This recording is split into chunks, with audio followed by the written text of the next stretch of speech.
네, 서동수의 글로벌 마켓 리더 메리츠증권 서동수 대리와 얘기를 나눠보도록 하겠습니다. 안녕하십니까? 안녕하세요. 네. 자, 오늘 서동수 대리와 저희가 어떤 내용들 얘기를 좀 이어갈지 먼저 이슈부터 확인을 해보도록 하겠습니다. 자, 오늘 이슈는 유로 존발 호재에 대해서 얘기를 좀 나눠보도록 하겠습니다. 엊그제까지만 해도 미국 금리를 올리네 마네 이런 부분에 대해서 비관론, 낙관론 이런 얘기를 했었는데, 일단 유럽에서는 유동성 파티가 연말까지는 좀 계속 이어질 것 같은 전망이고, 연말 이후에는 오히려 더 흐름이 더 커지지 않을까 이런 기대감도 또 시사를 했습니다. 어제 시장 조정이 좀 깊게 나타났고, 어제 종가가 종가가 이제 저가가 종가로 끝나는 아주 좀 기분 나쁜 하루였었거든요. 네. 3주 동안 상승을 했기 때문에 일주일 정도 조정은 충분히 가능하다라고 생각은 하긴 했습니다만, 막상 또 쳐다보고 있으니까 기분 좋지는 않더라고요. 네. 그래서, 근데 또 바로 그 드라기 총재가 굉장히 좋은 립 서비스를 시장에 내놓으면서 시장이 아주 좀 화끈하게 반응을 하는 모습들. 우리도 바로 이제, 상승 추세로 다시 복귀할 수 있는 시기가 되지 않았느냐. 조정 국면이 매수 시기였다라는 게 좀 확인이 되는 이런 상황이 아닌가라는 생각이 좀 듭니다. 네, 시장이 기대했던 부분이긴 했습니다만 굉장히 좀 환호하는 모습을 보였어요. 예상보다 더 비둘기파적이었다. 이런 평가들도 상당히 많았던 것 같고요. 일단은 물가를 꼬집으면서 조금 더 경기 부양에 대한 어떤 가능성을 시사하게 된 건데, 그렇게 되면 12월 가능성도 언급을 해볼 수가 있을 것 같은데, 일단은 이번 회의에서 나왔던 이야기를 자세하게 정리 좀 해주시죠. 예, 일단 블룸버그 따르면 오늘 그러니까 22일 날 10월 통화정책 회의에서 기준금리를 0.05%로 동결을 했다라는 얘기를 하고 있고요. 10번째 동결입니다. 여기에서 이제 마리오 드라기 총재가 추가 부양책을 좀 시사를 했는데요. 12월 3일 22 통화정책 때 QE를 확대하거나 이제 예금금리를 마이너스로 하는 것은 무조건 할 것이다. 요즘에는 거의 예금금리 자체가 마이너스 0.2%이기 때문에 그 은행에다가 보관료를 지금 내는 상황이거든요. 네. 이런 QE 자체를 이제 연장을 또 할 수 있다. 내년 2016년 9월까지 예정되어 있는 QE를 지속적으로 좀 연장이 가능하도록 형태를 조정할 수도 있고 규모도 바꿀 수 있다라는 측면 얘기를 했습니다. 시장 반응 굉장히 좋았고, 유로존 특히나 상승 모멘텀이 좀 컸다라고 보시면 될 것 같고, 미국 시장도 상당히 좀 환호를 했다. 유로화 약세, 그러니까 당연히 달러 강세가 이제 유로화 이 약세로 통해서 이제 그 달러 강세가 좀 이뤄졌었는데요.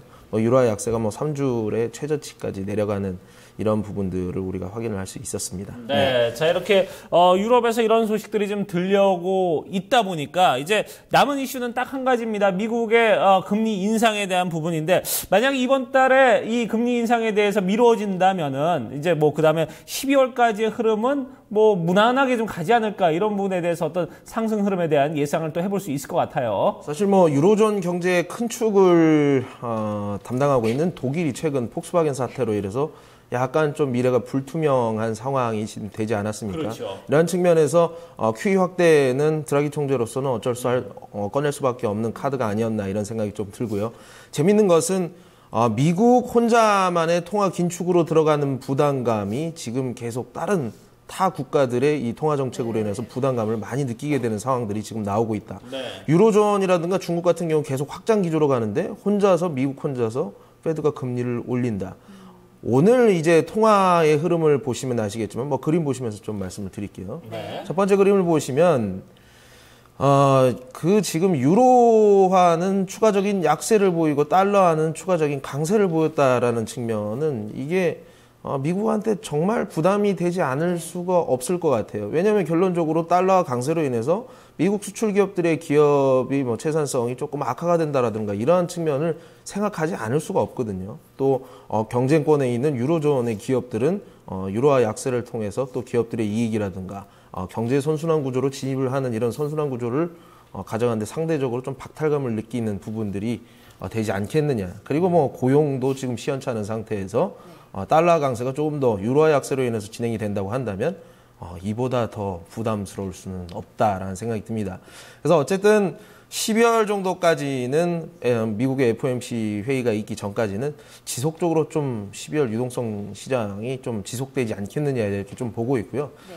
뭐 조정이 얼마나 나올지 모르겠지만 조정 시마다 좀 주식 포션을 계속 확대를 하는 부분들이 좀 필요하다. 그리고 그 통화 약세가 가는 부분들 그 전면에는 다 뭐 그 긴축 완화 그러니까 그 통화 확장 정책이 다 중앙은행에서 나오지 않습니까? 이런 국가들에 대한 증시 선호도가 또 나올 수밖에 없다. 네. 뭐 유럽이라든가 최근 들어서 이제 일본 같은 경우는 오히려 우리 통화 완화를 더 이상 하지 않겠다. 아무튼 미국이 하라는 대로 뭐 열심히 하는 것 같은데 어쨌든 이런 부분들에 있어서 이런 유로존에서 이 양적 완화가 유럽 증시도 끌어가면서 전 세계 증시를 좀 안정화시키는데 좀 일조를 하지 않겠느냐 이렇게 정리해드리겠습니다. 그렇게 네. 되면은 결국 달러가 어느 정도 바닥을 찍고 다시 올라갈 가능성도 있는 그렇죠. 거잖아요. 그러면 신흥국 쪽으로는 어떤 자금 이탈도 염두에 둬야 될지요? 아닙니다. 뭐 신흥국 쪽으로는 오히려 그 증시를 선택을 하는 데 있어서 뭐 그렇게 양적 완화를 해서 적극적으로 이렇게 하는 통화 정책을 펼치는 나라도 좋을 수 있겠습니다만 네. 언제나 메리트가 있는 것은 제일 싼 곳입니다. 지금 이머징 증시는 굉장히 상대적으로 싸다. 밸류에이션 매력이 있기 때문에 충분히 자금이 유입될 가능성이 크다라고 정리를 해드리겠습니다. 네, 그래요. 자, 이렇게 유럽 같은 경우 이렇게 지금 돈을 일단 푸는 방향으로 좀 기조를 잡았습니다. 뭐 지금 뭐 경제 상황이 좀 그럴 수밖에 없는 상황인데 이런 부분에서 이제 미국에 좀 압박이 좀 들어가지 않을까 하는 생각이 들고 앞으로 이제 미국 페드에서 좀 어떤 식으로 움직일지 이런 부분이 좀 초미의 관심사인데 일단 당분간의 증시 흐름은 좀 긍정적으로 좀 작용을 하지 않을까 이런 생각을 해봤습니다. 자, 이렇게 첫 번째 이슈에 대한 얘기를 나눠봤고요. 다음 이슈 이어서 또 얘기를 이어가 보도록 하죠. 네, 두 번째 이슈는 중국 IT의 선순환에 대해서 좀 얘기를 나눠보도록 하겠습니다. 뭐 중국의 IT 뭐 최근에 아주 무서운 속도입니다. 그러다 보니까 어제 또 보니까 필라델피아 반도체 상당히 좀 높은 상승세를 좀 보여줬고 전체적으로 좀 IT 업계가 좀 이 중국으로 인해서 좀 활발하게 좀 돌아가고 있는 이런 모습인 것 같아요. 예, 맞습니다. 중국 IT 같은 경우는 좀 세계적인 이제 신흥 강호로 뭐 올라섰다라고 보시면 되고요. 네. 이제 베트라고 해서 BAT라고 이렇게 우리가 많이 부르는데요. 바이두, 뭐 알리바바, 텐센트, 뭐 굉장히 세계적인 IT 기업으로 지금 부상해 있는 상태고 미국의 지위를 지금 뭐라고 해야 될까요? 흔들고 있다. 이 정도까지 가고 있는데 또 중국 내에서도 굉장히 또 이 IT 산업 내에서 상당히 좀 좋은 생태계를 지금 형성을 해놨다.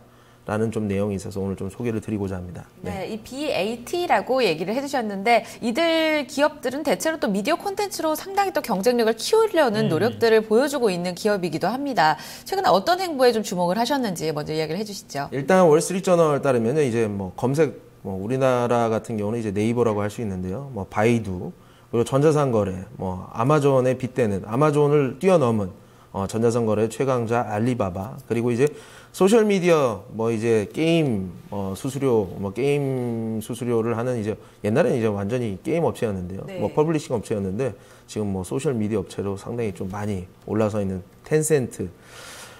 이 세 기업이 이제 그 중국 내에서 독자적으로 이제 내수를 충분하게 하면서 돈을 많이 벌고 있습니다. 이런 상황에서 진짜 막대한 현금을 가지고 자국 내에 있는 IT 스타트업을 막 그냥 된다 싶으면 그냥 다 사들이고 지분 투자를 한다거나 이러한 형태들이 계속 나오고 있다라는 측면을 얘기를 하고 있는데요. 뭐 모바일 앱에다가 뭐 170억을 뭐 투자를 한다거나 아니면 뭐 온라인 보안 업체를 그냥 사버린다거나 결국에는 이 세 업체들이 자기 자사의 플랫폼을 가지고 중국 내에 밸류 체인을 형성을 하려는 이런 경쟁이 계속 이런 뭐 스타트업을 매수를 한다거나 뭐 미디어 콘텐츠를 사들인다거나 이런 쪽으로 계속 좀 경쟁이 치열해지면서 IT 기업들이 스타트업 하는 양반들이 만들다가 스타트업이 굉장히 힘듭니다. 돈이 없어서 힘듭니다. 추구 전략으로 사용이 상당히 좀 많이 되고 있다. 여기에서는 뭐 스타트업을 다 죽이는 것이 아니냐라고 하지만 네. 스타트업을 적정 가치에 사줄 수 있는 이런 생태계가 있는 것 자체가 상당히 좀 좋다라고 보여지고 우리나라 같은 경우는 이런 생태계에는 조금 잘 형성이 지금 아직 안 돼 있는 형태거든요.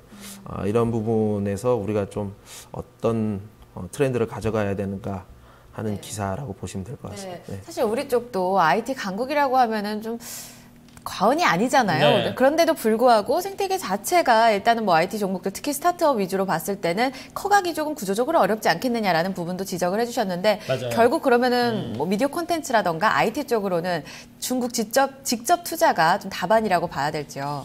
직접 투자가 이제 뭐 당연히 중요할 것 같고요. 네. 뭐 좋을 것 같고요. 그리고 뭐 우리나라는 IT 강국은 더 이상 아닐 가능성이 높지 않느냐라는 생각이 IT 하드웨어 강국은 맞습니다.